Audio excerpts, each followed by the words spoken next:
Chapter 1. Girl Meets Instagram. The typical girl's relationship with social media now begins long before she enters the birth canal.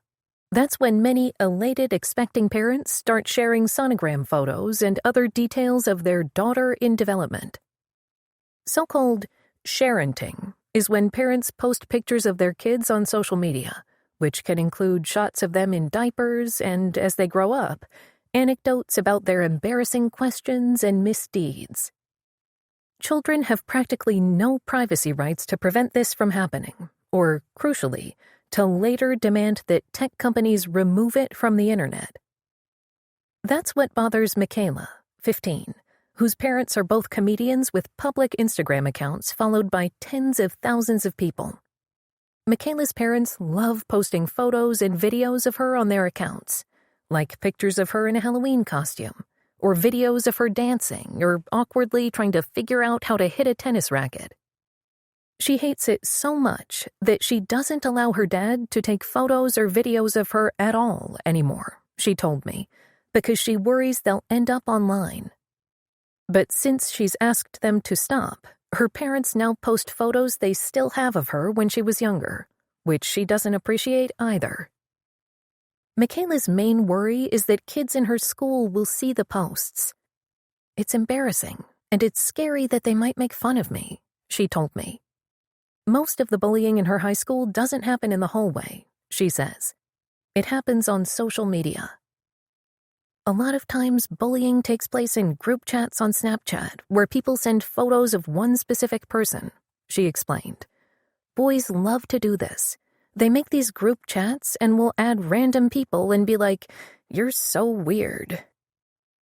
Girls experience online bullying at almost double the rate of boys, according to a 2023 report from the Centers for Disease Control and Prevention, CDC. 20% of girls have to contend with it. Michaela told me she wouldn't mind if her parents posted about her on private accounts for family and friends. It makes sense for a family member to see their niece growing up, she says. It doesn't make sense for Randy, who lives in Texas, to see video of me growing up. I don't know if there's going to be a creep seeing photos of me. Leah Plunkett, a lecturer at Harvard Law School and author of Sharenthood, Why We Should Think Before We Talk About Our Kids Online, says sharenting can be especially detrimental to young girls like Michaela. They're coming of age in a society where girls and women are judged on their physical appearance and ability to please an audience, she says. If girls are raised to please the audience of a parent's camera and become aware that those pictures and videos are going to a larger audience, the message is, you should learn to comport yourself even in your private life in a way that will please us as your parental audience and other viewers. As they grow up, they may keep seeking affirmation by trying to make other people happy instead of focusing on their own needs and desires. And Plunkett points out that putting pictures of kids in the bathtub or otherwise unclothed online sets an especially dangerous precedent for young girls, because it suggests that it's appropriate for them to post photos in which they're undressed in the future, too. What's more, those pictures and potty training anecdotes might later show up in the media when their daughters grow up and try to position themselves, let's say, as serious candidates for political office. We can expect these kinds of scenarios to become increasingly common as the offspring of parents who began using social networks over the past couple decades come of age and become public figures.